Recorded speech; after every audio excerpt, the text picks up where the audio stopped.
Welcome back, everyone. It's good to have you. We've finally gotten ourselves ready to see a crusade get underway. Because last unit we covered the many important transformations of the Latin Western world, and in particular of religion and the church in the 11th century that helped to explain how this crusade could happen, which really was critical. I mean, we saw the growth of papal authority, which was necessary to call it, the division between the Western Church and the Eastern Church, if you will, the Latin Church and the Greek Church in 1054, which provides the incentive for the crusade in certain ways. Perhaps the investiture controversy for also an additional incentive, a chance for Pope Urban II to flex his muscles a little bit. The rise of penitential pilgrimage, of the demographic factors of primogeniture and the surplus of feudal violence, and how that violence gets endorsed by the church in some ways through the ideal of chivalry, the peace of God movement, the truce of God movement, which in their effort to restrain violence attempt to channel it in a certain direction. If killing the wrong people is bad, and if killing people at the wrong time is bad, if killing people for the wrong reason is bad, that suggests by intent killing can be okay as long as you're killing people, the right people for the right reason at the right times, as it were. It's implicit in there. And we should also, of course, remember that the clergymen who are preaching crusade and the knights who are going on crusade, the nobles who are going on crusade, are part of one and the same class, part of the same families. It's not uncommon for a count to have among his sons a bishop, a priest, a knight, a lesser noble. All of these are possibilities. It's quite interrelated. So we set all of that up, and we finished off by discussing Clermont, where Urban II calls for crusade, and you got a chance to read 4 different accounts of his speech at Clermont, which was fun, right? Because they didn't agree, and you would expect they ought to. Well, part of that can be trumped up to source differences when they're writing what sources they have, but some of them were eyewitness accounts, and it still doesn't quite add up. Surely the confusion over exactly what Urban said, and in particular what his incentive that he offered to the Crusaders would be, this plenary indulgence, whatever exactly that was supposed to be, this confusion in the sources probably reflects some kind of genuine uncertainty among his audience that emerged maybe while he was speaking, maybe it just wasn't clear, or maybe in the short period thereafter. One thing unites his various incentives, though. They're all attractive. They're all much better alternatives to the kind of penance that you could hope to do in a normal life back in Europe. And beyond that, his rhetoric demonizing Muslims and, calling people to the defense of their fellow Christians, which is an important designation to bear in mind as we move forward into future crusades, to call the Byzantines fellow Christians. But those appeals are just fundamentally attractive, especially in light of the ethos of chivalry that the church has been pushing onto the nobility now for some time.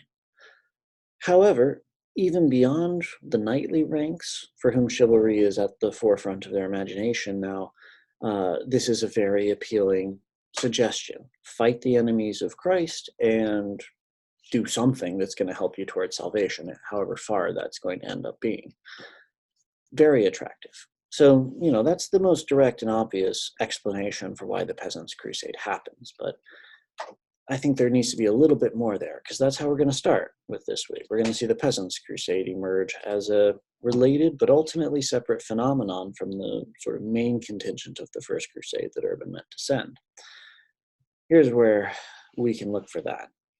I've included a source in your primary readings, a source by Rudolphus Kleber, who recounts a persecution of Jews in Spain. And it's a very, very interesting source that's relevant for understanding the Peasants' Crusade, even though, and I cannot emphasize this enough, it has nothing directly to do with the First Crusade, right? It's decades earlier. Furthermore, the alleged conspiracy is totally fabricated. There is no connection in reality between the Jews in Spain and the Fatimid Caliph al-Hakim, who destroys the Holy Sepulchre. Unrelated. In fact, al-Hakim is also totally unrelated to the Seljuk Turks, against whom the First Crusade would be launched. Al-Hakim's successors will be the mortal enemies of the Seljuk Turks, an even graver threat than the Byzantines in so many ways. So why did I assign it?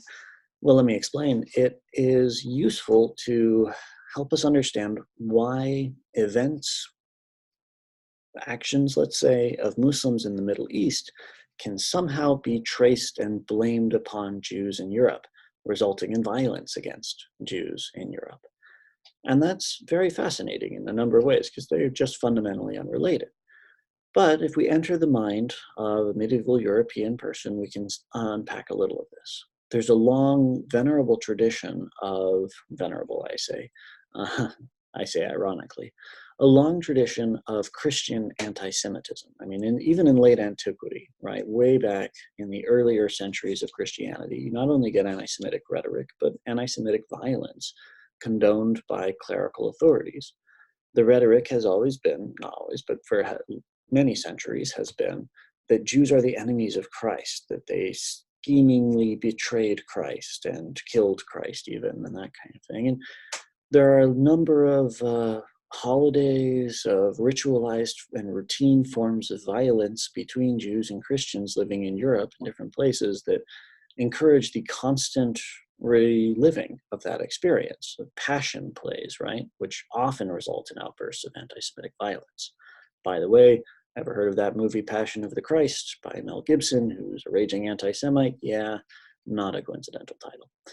Anyway, so you've got that. And if you look at Spain, where Glaber's account takes place, before the Islamic conquest in 711 brings tolerance to minorities, the Visigoths had made multiple attempts to eradicate the Jewish population, banning circumcision, banning Jewish holidays, even on 2 occasions stipulating in the first that, all Jews must convert to Christianity or be expelled from Spain, or in the second, they have to convert to Christianity or be enslaved. They have the royal power to enforce those proclamations, but the intent was there.